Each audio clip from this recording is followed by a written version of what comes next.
Hey, what's going on, YouTube family? This is Raulh of Please Act Right. I found a video of Sister Shahrazad Ali. This woman has been writing books and speaking in engagements about how black women don't seem to have their mind right for many, many years. So I found this video and I want y'all to check it out because she's given multiple reasons why the black family structure is falling apart and why black women need to step up with their game. So what I want to do is I want to go ahead and play this video, and if you haven't already, don't forget to subscribe and click that notification bell to get notified of videos when I post a new video, because I post a video every week. With no further ado, let's go ahead and have a listen to Sister Shahrazad Ali. The structure of family has been so destroyed for us. It is really very sad. See, for many years, in fact, even right after slavery and during slavery, after slavery especially, we had more black families, more black men marrying black women, and women with the men, than we have now, because we have changed our opinion of each other, and so many things have happened to tear down our moral compass. And so one of the other things that has happened is that the enemy couldn't come up with anything that would break up our families in a certain way.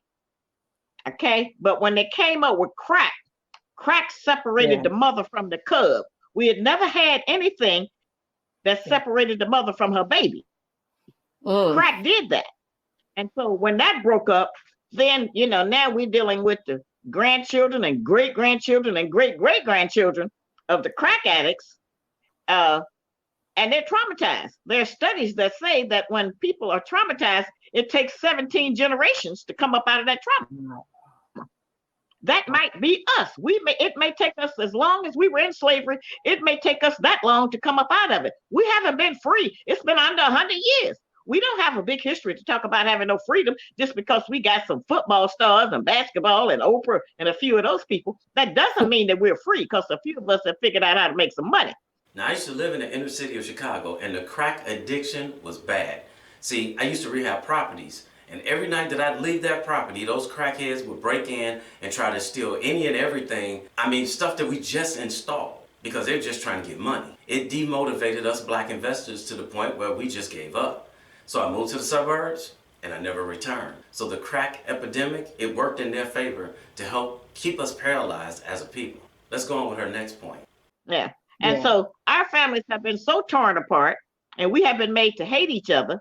And the other reasons is that every problem that the white woman has had with the white man, they have pushed those issues on us, or we have adopted those issues and decided that that was our problem too. When I keep saying we don't have nothing to do with the white woman and what she got going with her man. We trying to deal with our own. And as a result of our frustration and our anger, many of our men have left us to go to women of other nationalities because they feel like they can get along with them better. It's not because they're better women, but they haven't suffered the same kind of traumas that we have from childhood growing up, what we saw, what we did, and all of the things we had to go through. And so their mood is better. They ain't mad all the time like us. We be uptight. We have unrealistic expectations, and the unrealistic expectations has been our downfall. We have made up ideas about what a relationship and a husband or a man is supposed to be like. We don't mind having a man as long as he don't act like a man. We can be with him, but if he start coming up in that trying to give some instructions or say how he wants things or what we supposed to do, we go get everybody then. No, you trying to tell me what to do. Somebody need to tell us what to do. It's obvious we don't know what to do.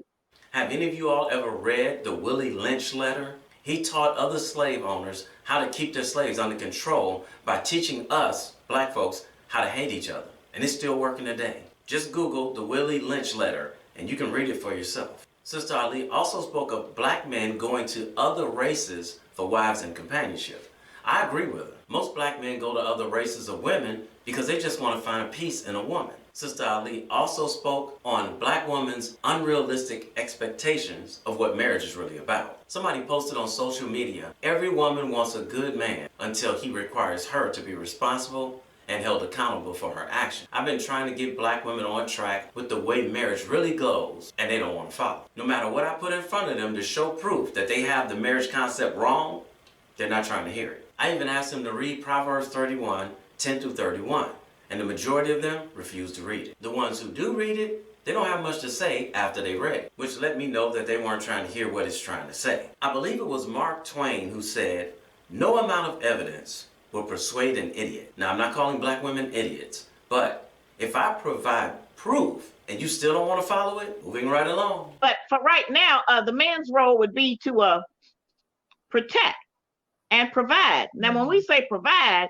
that don't mean buy you every kind of weave you want that costs $800 or $900. It don't mean buy you every kind of Gucci and Fendi and Louis Vuitton. That ain't what provide means. He's going to provide direction and guidance, love, affection, discipline for our children, and help with all of those kind of things. Provide ideas. See, one of our problems as black women is that we ain't got nothing to do. Other than work for white people, we don't have too much to do. Go to the church. And many of us treat the people at the church and the minister like we should be treating our man at home. Now, she said a man's job is to protect, provide direction, guidance, love, affection, and discipline for the children. I've tried to. And most of these women want to do whatever they want to do, which is why I ask them what they're doing in their spare time when I first meet them, especially if they're showing interest in me. Is she improving on herself? Like gaining any knowledge? Outside of scholastic knowledge, that means college and bettering herself for a business? Does she have a platform where she's sharing her knowledge? If she's not improving on herself in a positive way in her spare time, but she's looking for a man, that's a problem. And the other thing is going down to the church and doing everything the pastor tells them to do and treats the pastor with the utmost respect, and then come home and disrespect their own husband. So, we have it all mixed up. So those are some of the things that the man needs to do. He needs to not let women let us get away with things, because the moment we get away with sneaking a line, we really open it up and do that a lot more because we think we've got him tricked. And that's one of the reasons that so many black women were angry with me for putting out the Black Man's Guide to Understand the Black Woman, because our men needed a heads up. And even with that, it's hard for them. But they just have certain information they don't have about us that keeps them confused and makes them reject us and go to someplace else. He's outside looking for peace of mind. Yeah, because we're not that familiar with peace. We're just familiar with getting dressed up and putting on eyelashes. We could start dressing our little girls better. Stop dressing our little girls like little whores, teaching them that that's all that they have. And we need to stop putting weaves in our little girls' hair. The hair they got is fine.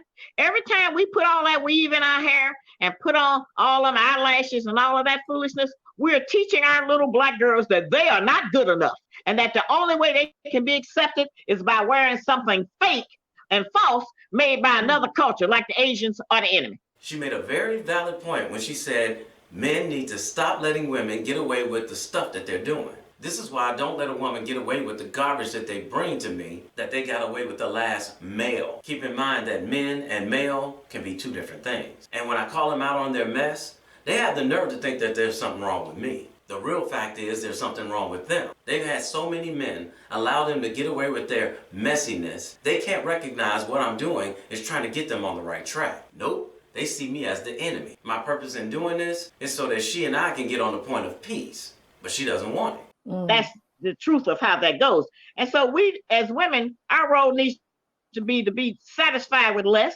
Stop trying to keep up with everybody else who don't own nothing, but try to buy everything that the enemy and the Asians make. We need to pull back some from that. Yeah. Stop thinking that we have to have the most expensive thing. Put our boys in a flat bottom shoe so that they'll learn to walk in a man's shoe instead of just a sneaker. That's why they treat them like boys, because they dress like boys.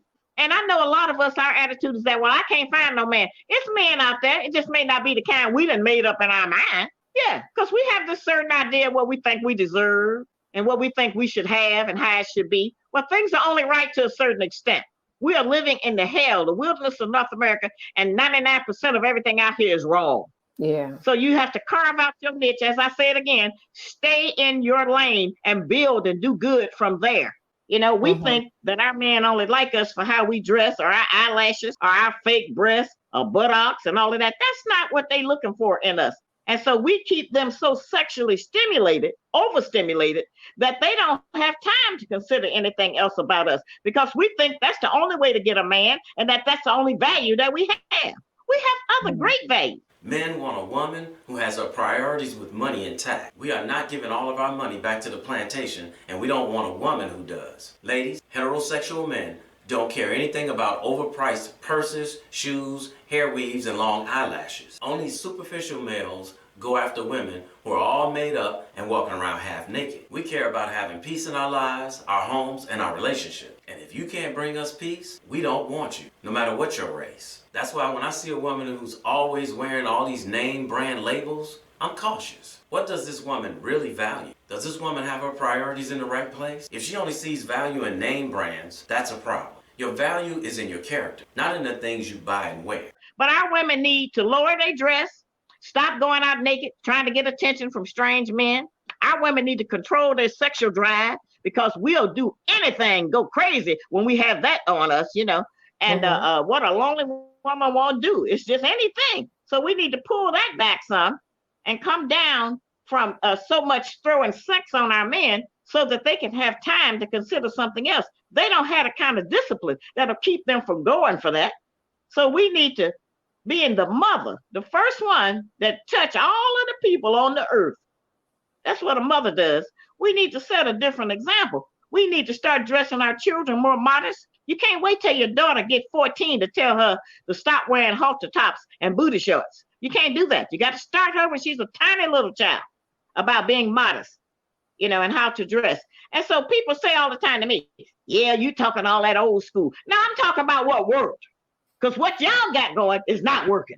Ladies, walking around half naked usually only attracts the wrong type of male. I don't care how fine a woman is. If she's out half naked, men with value are not interested. He is not going to take you home to meet his mother because his mother, his aunties, and his grandmother didn't dress like that. And if he did bring home a half naked woman, his mother would look at him like he lost his mind. Ladies, you have to understand, the way a mother dresses rubs off on her daughters. No king wants to build a kingdom with a queen who still needs attention from the village idiots. And then we want to come out here and think we should get the top man and that he should go along with any nonsense we practice just to have sex with us. Yeah, because we think that's all we got. We think that's all we got. It's a crying shame that some of these black women are out here, not all of them, but some of the black women are out here thinking they are the exception and they deserve the cream of the crop man, yet brings no value to get the cream of the crop type of man. I've been there time and time and again. A woman thinking that a man who has his stuff together is going to put up with her nonsense when all she brings is sex. Does she not realize that every woman born with woman parts has the same thing she has? Why would he put up with her nonsense when there's another woman that brings value to his life and has the same body parts? You know, maybe even going to school. More of us are graduating from college. More of us are getting PhDs. You know, we got good credit cards. We got a whole lot of things, cars, but it hasn't made us happy. We're still sitting around talking about why we don't have companionship, which is the ultimate goal. It don't have to be marriage. It can just be some good companionship, you know, because we're alone. You look at social media nowadays, women on there half naked. And if they're not half naked, they have selfie after selfie after selfie after selfie, yet promoting nothing, just seeking validation from strange men. The other ones have higher education and a bunch of stuff, yet alone, and will lie and say she's fine about being alone. But that's not what she's thinking when she's in that bed at night by herself, night after night, week after week, year after year. But we have the power to change it. We have the power to change Next question. Everything we want from our men costs money. Everything they want from us just costs us to have a better attitude or a smile. That don't cost us nothing. But we withhold it because it don't go like our fairy tale version of how the relationship's supposed to go. We're sick people. It ain't just him that's got problems. We got problems too. And we the mother. Like I say, we have them before anybody. So if we want a better man, we have to raise a better man. We're working for the future, because working for the present, we ain't making no progress. The fairy tale relationship, most women cannot decipher the difference between what's real and what's not. If he doesn't do exactly what she dreamed of, he's not it. So she's going around trying to get the perfect man. Not the perfect man for her, the perfect man she dreamed of, who does not exist. And if he did, she does not possess what that man desires. Therefore, she's being unrealistic. Sister Ali said, what a woman wants from men is based on money. What a man wants from women is a change in attitude. With a lot of these black women, common sense is not that common anymore, but a bad attitude is everywhere. A male can't mistreat a woman who will not tolerate it. Women control it all, but until women pull it together, we as a people are going to continue going down the wrong path. I want to say thank you to Sister Ali for doing your work in the attempt to bring the black women back into alignment of where she should be. I put a link in the description box below for the full video if you want to check it out. And to all the black women out there pushing for higher education and all this high-priced junk, one day you will eventually find yourself sitting in the middle of everything, surrounded by nothing. Hey, somebody had to tell you, and I love you, so it might as well be me. Don't forget to subscribe and click that notification bell to get notified when I'm posting a video. I post another video every week. And in the meantime, will you please act right? My name is Raulh. See you in another video. So if you enjoyed this video, check out one of these two videos right here. I'm sure you'll enjoy. And if you want, you can go to my channel and check out videos I have there. I got plenty of them. Go ahead. Don't be scared.